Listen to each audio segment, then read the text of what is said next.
2 దినవృత్తాంతంలో 15:7 చూద్దాం. 2 Chronicles chapter 15:7. కాగా మీరు బలహీనులు కాక ధైర్యం వహించుడి, మీ కార్యం సఫలమగును. బలహీనులైనప్పుడు ఏం జరుగుతుంది? భయపడినప్పుడు ఏం జరుగుతుంది? శ్రమ దినమున కృంగిపోతే ఏం జరుగుతుందంటే చేతకాని వాళ్ళు అవుతా ఉంటా. భయం కూడా అలాంటిదే. భయం రాగానే మనిషికి ఉన్నటువంటి ఆ శక్తిని కోల్పోతాడు. అందువల్ల భయం రానికుండా చూసుకోవాలి. మన జీవితాల్లో దేనికి భయపడొద్దని 365 సార్లు పరిశుద్ధ గ్రంథంలో ఏమని చెప్పండి? భయపడకము, భయపడకము, భయపడకము. ప్రభు ఎందుకు అన్నాడు అంటే, భయము నీకు కీడు చేస్తుంది, భయాన్ని రానివ్వద్దు.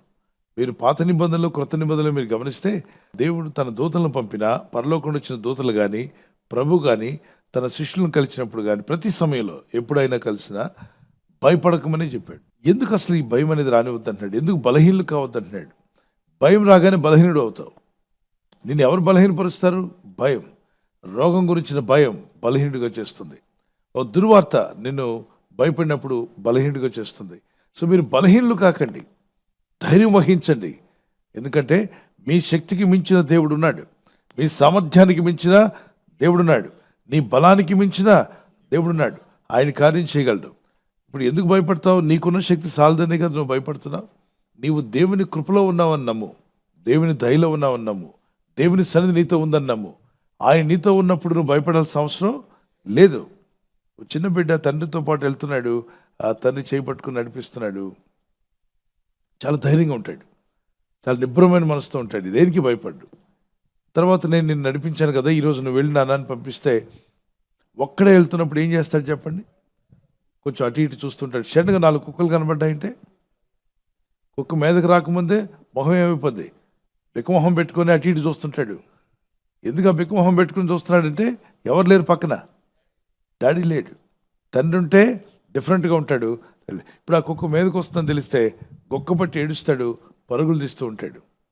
ఆ సమయంలో మీరు చూస్తారనుకోండి, తండ్రిగా మీరు ఏం చేస్తారు? మీ కుమారుడు భయపడి పారిపోవడం మీరు చూస్తే ఏం చేస్తారు?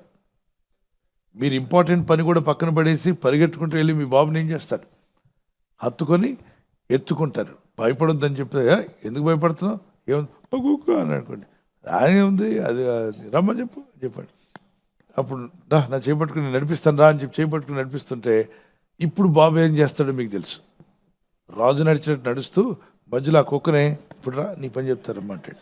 ఒక చేయి వాళ్ళ నాన్న చేయి పట్టుకుంటాడు, ఇంకో చేతి ఏమంటాడు అంటే, ఏమైంది వీడికి? ఎవరు చేపట్టుకుంటే ధైర్యం వచ్చింది? ఈరోజు నువ్వు ఎవరు చేపట్టుకున్నావు? నీ పరిస్థితులను భయపెడుతున్నాయంటే నువ్వు దేవుని చేయి ఎక్కడ వదిలేసావు. నువ్వు దేవుని చేయి గట్టిగా పట్టుకుంటే పరిస్థితి చూస్తే నువ్వు భయపడవు, సమస్యలు చూస్తే నువ్వు భయపడవు. ఇక్కడ ఆయన చేయి నువ్వు పట్టుకొని ఉన్నావు. ఆయన చేయి బలమైన చేయి, శక్తివంతుడు అయిన ప్రభు. నీ చేయి పట్టుకున్నవాడు మామూలు సామాన్యుడు కాదు, సమస్తం ఆయనకి సాధ్యమే. Marks 10:27 everything is possible with him. ఆయన్ను నమ్మగలిగితే నమ్మవానికి సమస్తము సాధ్యము. మార్క్స్ 9:23. సో అటువంటి గొప్ప శక్తివంతుడైన దేవుడిని పట్టుకున్నావు. సర్వశరీరులకు దేవుడు ఆయన. ఈ ప్రపంచంలో మనుషులు, జ్ఞానులు, పెద్దవారు, చిన్నవాళ్ళు, బలవంతులు అనేకులు ఉండొచ్చు. ఈ సర్వశరీరులను చేసిన వాడు దేవుడైన ప్రభువే.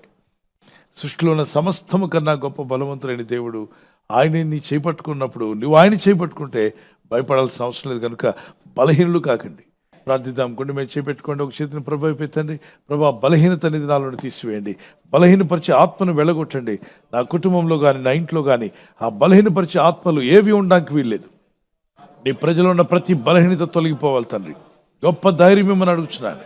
మీరందరికీ గొప్ప ధైర్యం కలుగునుగాక, భయము తొలగిపోనుగాక.